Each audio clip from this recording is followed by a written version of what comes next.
राज comics पेश करती है कभी न आने वाली सर्प सत्र सीरीज का छठा भाग सर्प समाप्त। वेदाचार्य की बुद्धि भ्रष्ट हो चुकी है। कोई आकर उसको नई दुनिया का सपना दिखाकर थैनोस की तरह अर्थ को बैलेंस बनाने के लिए कह रहा है, क्योंकि रिसोर्सेस खत्म हो रही हैं और अगली मल्टी स्टार कॉमिक का बजट नहीं है, तो इस भाग में निपटाना होगा। और इस धरती पर वेदाचार्य कोबरा घाटी के आस्तिक बाबा से सर्प सत्र हवन की विधि सीखते हैं, क्योंकि धरती को बचाना है तो कुछ पॉपुलेशन कम करनी होगी।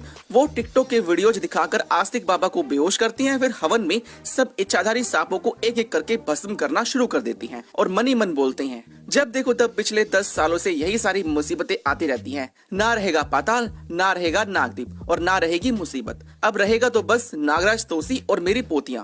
फिर कालदूत वेदाचार्य को रोकने आते हैं, लेकिन ये क्या, विशाला उसे कहती है रहने दो ना, क्या करोगे जाके, पिटकर आ जाओगे। उस बुढ़े ने डॉक्टर स्ट्रेंज से तिलिस्म सीखा हुआ है। फिर भी कालदूत वहां जाता है। वेदाचार्य उसे कुछ टाइम के लिए तिलिस्म में दूसरे यूनिवर्स में भेज देती है, जहां जैकल उसे पकड़कर केकड़ा मैन बना देता है और शक्तिमान से फाइट करवाता है। बहुत सारे सांपों का नहाने का टाइम था, तो वेदाचार्य ने आंखें बंद कर करके उनको स्वाहा कर दिया। अब बारी नगीना की थी। डर के मारे वो उसे लालच देती है, मैं तेरे पैर दबा दूंगी। और रात को वेदाचार्य गुस्से में देखते हैं। नगीना कहती है, अरे रात को मैं चुपचाप बोतल में जिन बनकर सो जाऊंगी, आप मुझे जिन बना दो हवन वाले बाबा। वेदाचार्य कुछ सोचकर उसे कैद कर लेते हैं, क्योंकि उसके घर पर काम वाली बाई नहीं आई थी। फिर विसर्पी आती है, कहीं नागराज बेकाबू हो गया और भारती को छोड़कर ना चला जाए, तो वेदाचार्य उसे ब्लैकमेल करने के हिसाब से उसकी याददाश्त मिटाकर विसर्पी को एक आइलैंड पर फेंक देती हैं, ताकि आने वाले वक्त में वो काम आए। सारे नागों का सफाया करके वो चैन से सो जाते हैं। अगले दिन नागराज और तोसी पोर्टल से इस धरती पर आती हैं। उन्हें कुछ समझ नहीं आता कि इच्छाधारी सांप और पाताल लोक के लोग कहाँ चले गए।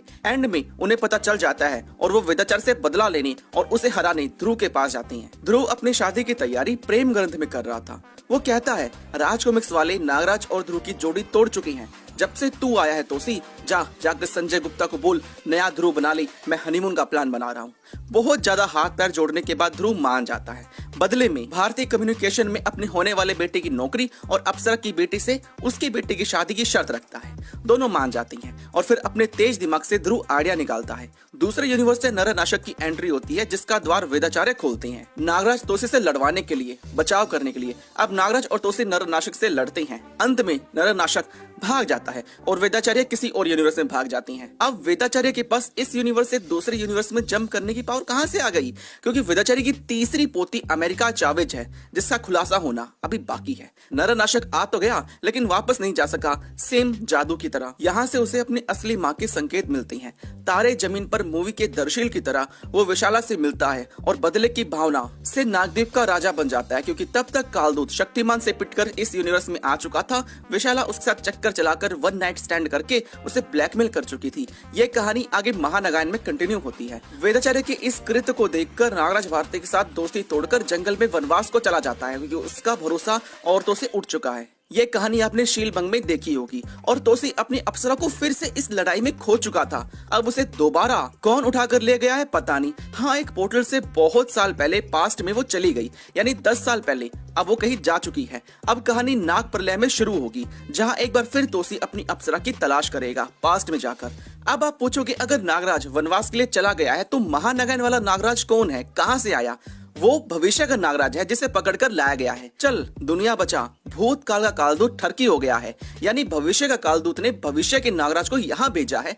तब तक असली नागराज की साधना चल रही है और वो तो बिजी है। अभी तो सर्प सत्र का ये छठा भाग सर्प समाप्त यहाँ खत्म होता है, लेकिन इसका 7वां भाग भी आ सकता है, जिसका नाम डिसाइड नहीं है, जिसमें तोसी की आत्मा तंत्रा ले जा रहा है और अप्सरा उसे थप्पड़ मारकर नगीना के साथ उसी वेदाचार्य की बोतल में बंद कर देती है, क्योंकि हमारी अप्सरा भी बहुत पावरफुल है, अपने पति को ऐसे कहीं जाने नहीं देगी। लेकिन अनुपम सिन्हा सर थक गई और इसमें ही दी एंड लिखकर खत्म कर गई और फिर डैजलिंग यूनिवर्स और ध्रुव बनाने चल पड़ी। पोस्ट क्रेडिट सीन में ध्रुव की शादी का ग्रंथ खुल नहीं रहा था और वो वही प्लेन में लटक कर रह जाता है। बस अब ये कहानी यहाँ खत्म होती है। ओवरऑल ये पूरी कहानी मेरी फैन थ्योरी पर ऐसा कॉमेडी पर बेस्ड है, यानी आप जितने चाहे कॉमिक्स के पार्ट एंड सीरीज बना सकते हैं, जिसका अंत तो कभी होगा ही नहीं। और अगर किसी फैन को इस थ्योरी से या कैरेक्टर के द्वारा बोले गए मेरे शब्दों से ठेस पहुंची है तो दिल से सॉरी। ये एक कोशिश थी आपको बताने की कि आगे कुछ भी हो सकता है। अनुपम सिन्हा सर बहुत अच्छे artist, writer and story teller हैं। वो जो भी देते हैं अच्छे से और दिल से ही देते हैं। बाकी इस थ्योरी के ऊपर आपका क्या कहना है आप मुझे कमेंट में बता सकती हैं। फिलहाल आज के वीडियो में बस इतना ही। मिलते हैं अगले वीडियो में।